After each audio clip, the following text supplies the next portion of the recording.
오늘은 결코 감출 수 없는 것이라는 말씀의 제목으로 은혜를 나누고자 합니다. 사랑하는 은성의 성도 여러분, 오늘 새벽의 시간도 하나님 아버지께서 우리에게 선물로 허락해 주신 은혜의 시간인 줄 믿습니다.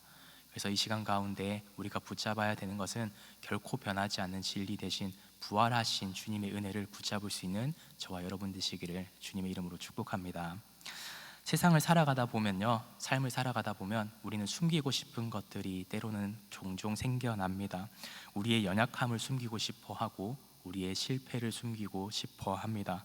약함도 숨기고 싶어 하고, 불편한 진실들도 덮어버리고 싶어 합니다. 세상을 살아갈 때는요, 많은 사람들이 이러한 삶을 살아갑니다.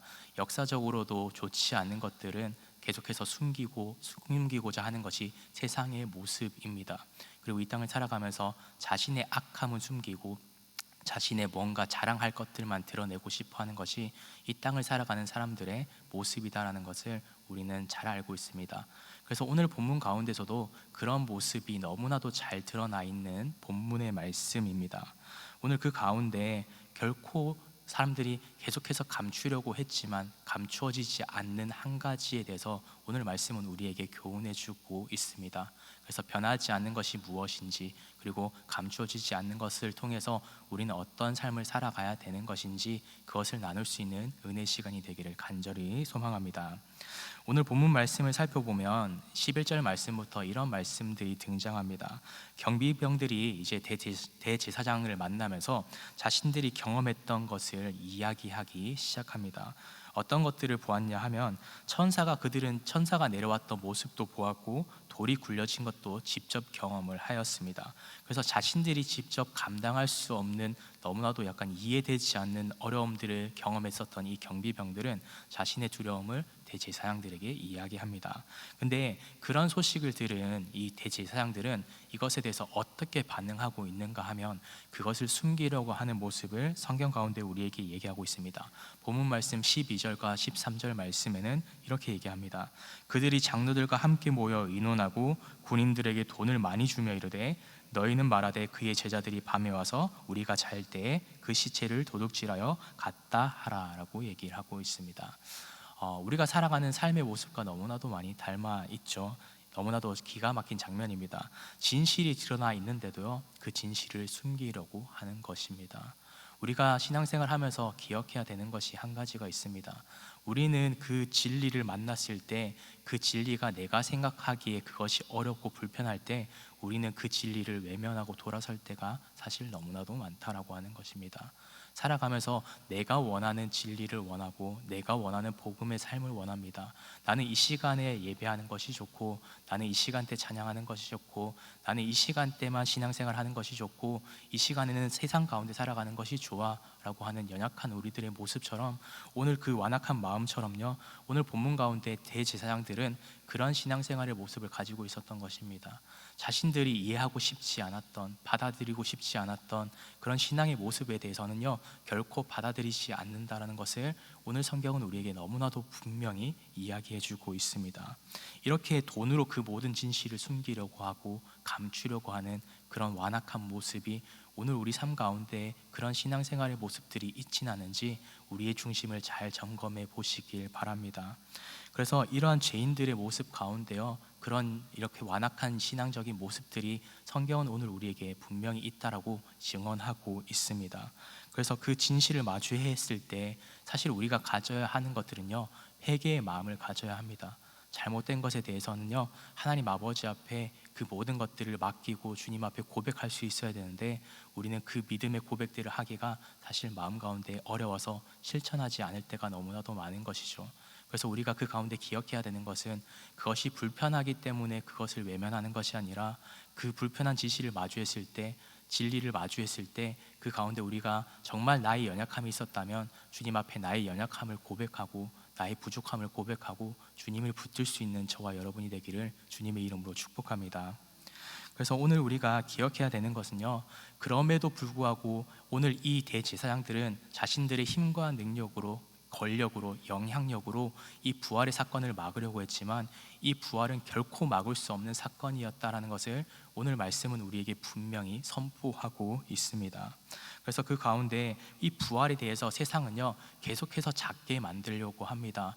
저 돌문을 사람들이 굴렸다라고 얘기를 해라. 돈을 주면서 예수의 시체를 훔쳤다라고 얘기를 해라. 그 가운데 예수가 부활하지 않았고 그 가운데 좋은 선생이었다라고만 기록해라. 사람들에게 그렇게 널리 전해라 라고 이야기합니다. 오늘날 세상을 살아갈 때도 여전히 똑같습니다. 세상 사람들은요 주님을 메시아로 인정하지 않습니다. 이 땅 가운데 부활하신 분으로 인정하지 않고요 조금 선한 사람, 사랑으로 이 땅을 살아갔던 사람 정도로만 판단하고 생각합니다. 그러나 우리가 분명히 기억해야 되는 것은요 주님께서는 부활하셨습니다.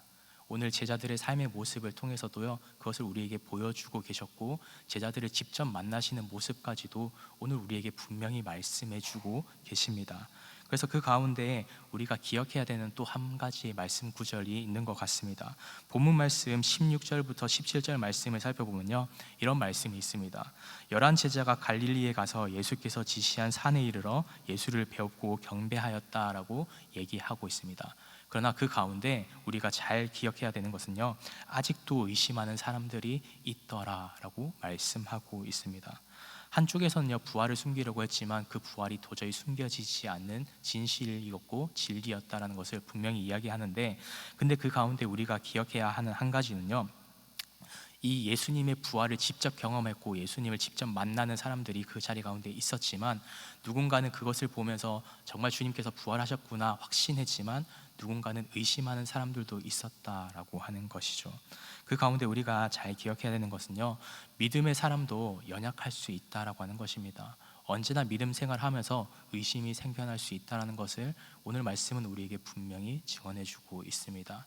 참된 진리 되신 주님을 우리는 인격적으로 만나고 예배 가운데 항상 만나고 말씀의 자리 가운데 삶의 자리 가운데 기도하면서 주님을 만나지만, 우리는 그 가운데 주님을 때론 또 의심하기도 합니다. 정말 주님이 나와 함께 하시는 것인가? 주님의 역사가 내 삶 가운데 있는 것인가? 정말 살아계신 분이 맞을까라고 하는 의문이 때론 들기도 합니다. 그러나 그것이 너무나도 잘못된 모습은 아니다라고 하는 것이죠. 그런 연약함을 가지고 있는 이들도 그 자리 가운데 분명히 있었다라고 우리에게 이야기하고 있습니다. 그러나 그 가운데 기억해야 되는 것은요 주님께서는 그런 연약한 이들이 있었음에도 불구하고 그들을 외면하지 않으셨습니다. 그들과 함께 하셨다라는 것을 성경은 오늘 우리에게 분명히 이야기해 주고 있습니다. 그들이 부족했기 때문에 주님 떠나가시지 않으셨고요 그들이 완벽했기 때문에 함께 해 주신 것이 아닙니다. 그들을 그냥 사랑하셔서요 그들이 어떤 마음을 가지든 그 사랑을 계속해서 그 자리 가운데 함께 하시며 사랑을 베풀어 주셨다는 것을 오늘 말씀은 우리에게 분명히 이야기해 주고 있습니다. 사랑하는 은성의 성도 여러분, 우리의 삶도 그렇습니다. 연약한 믿음의 생활을 할 때가 많죠. 우리의 인간적인 생각이 다가올 때 우리는 연약함 때문에 넘어지고 의심하곤 합니다. 그러나 그 가운데 기억해야 하는 한 가지는요 주님께서는 그럼에도 불구하고 우리를 사랑하십니다. 내가 그 자리 가운데 의심이 든다 하더라도 그 의심 때문에 나를 부정하시지 않으십니다. 여전히 사랑하심을 통해서 주님께서는 이 제자들과 함께 하시고 말씀해 주셨던 것처럼요 오늘 저와 여러분에게도 똑같이 말씀해 주십니다. 그리고 그 사랑을 통해서 다시 한 번 더 부활의 확신을 허락해 주시는 분임을 우리에게 분명히 말씀해 주고 계십니다. 사랑하는 은성의 성도 여러분, 그래서 우리 마음 가운데 그런 조금의 의심이나 그런 어려움들이 생겨날 때 우리는 부활의 신앙을 다시 한 번 더 붙잡을 수 있는 저와 여러분이 되기를 간절히 소망합니다.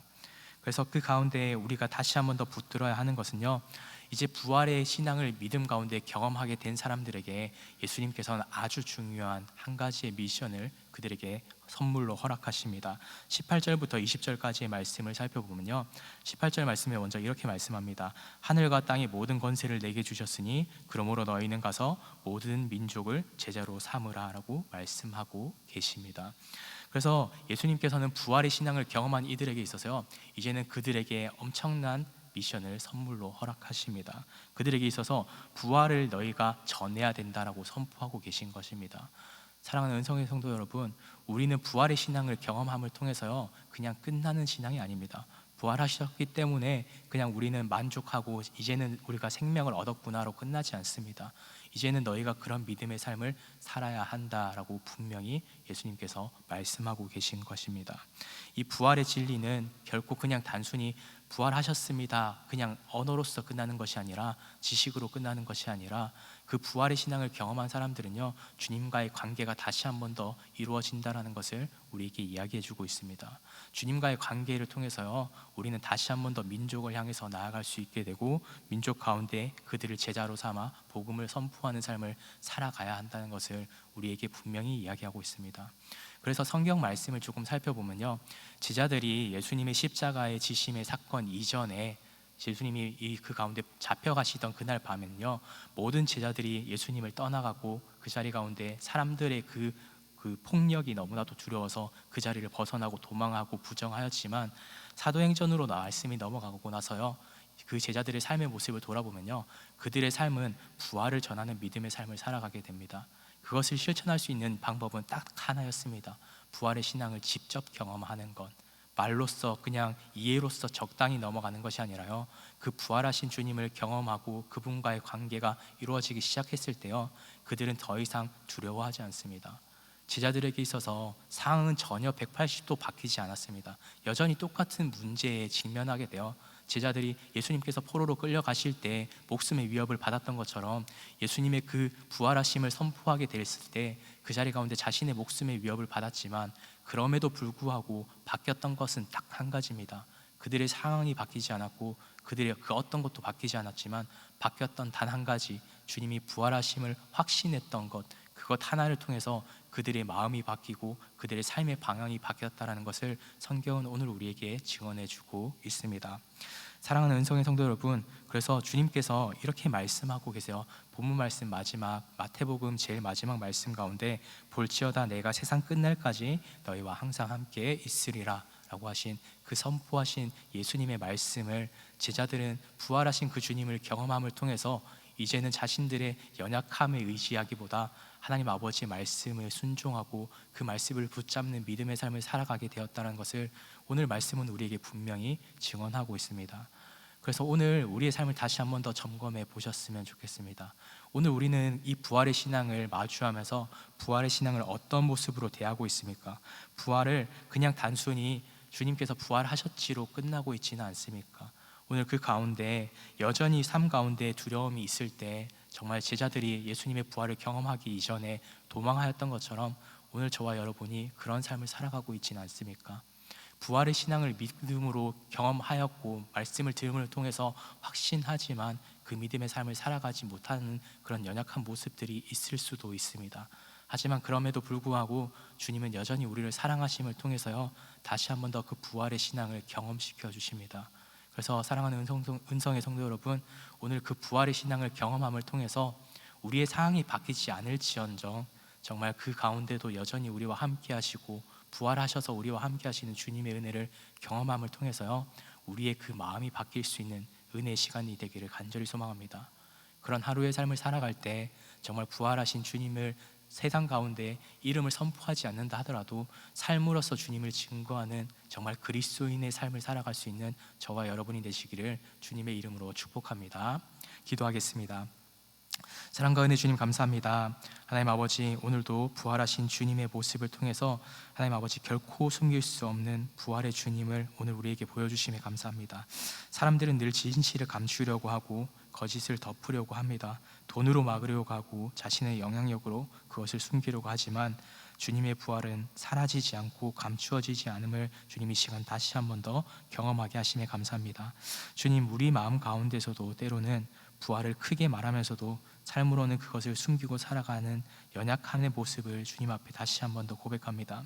주님이 살아계시다고 입술로는 고백하면서도 현실의 문제 앞에서는 쉽게 두려워하고 사람들의 시선을 더 의식하고 세상의 방식에 더 흔들렸던 그런 우리의 연약한 모습을 주님 용서해 주시옵소서. 부활하신 주님께서 제자들을 찾아가셨던 것처럼 오늘 우리 삶 가운데서도 찾아와 주심을 주님 이 시간 믿습니다.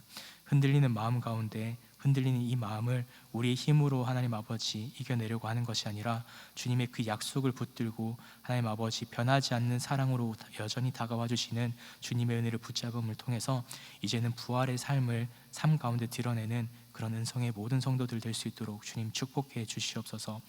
오늘 혼란 가운데 이런 시대를 살아갑니다. 세상에 하나님 아버지 많은 지식들 가운데 우리에게 혼란을 주는 많은 지식들이 있지만, 그러나 그 가운데 결코 변하지 않는 진리를 다시 한 번 더 붙잡을 수 있는 믿음 더하여 주시옵소서. 오직 말씀을 통해서 여전히 사랑해 주시는 하나님 아버지의 크신 사랑하심, 예수 그리스도를 통해서 보여주신 그 사랑을 믿음 가운데 붙잡고 살아갈 때 그저 나만 그 사랑을 누리고 살아가는 것이 아니라 이제는 그 사랑을 이 땅 가운데 선포하고 믿음으로 살아갈 수 있는 은성의 우리 모든 성도님들이 될 때 하나님 아버지의 복음이 이 자리 가운데 우리가 살아가는 모든 자리마다 하나님 아버지 정말 그리스도의 향기가 흘러넘치는 복된 하루의 삶을 살아갈 수 있도록 주님 우리 삶 가운데 여전히 함께 하시고 늘 함께 하시고 앞으로도 늘 함께 하시는 주님의 은혜를 경험할 수 있는 우리 모두들 될 수 있도록 주님 우리의 삶을 축복하여 주시옵소서. 이 모든 말씀 우리를 구원하신 예수 그리스도 이름으로 간절히 기도드립니다. 아멘.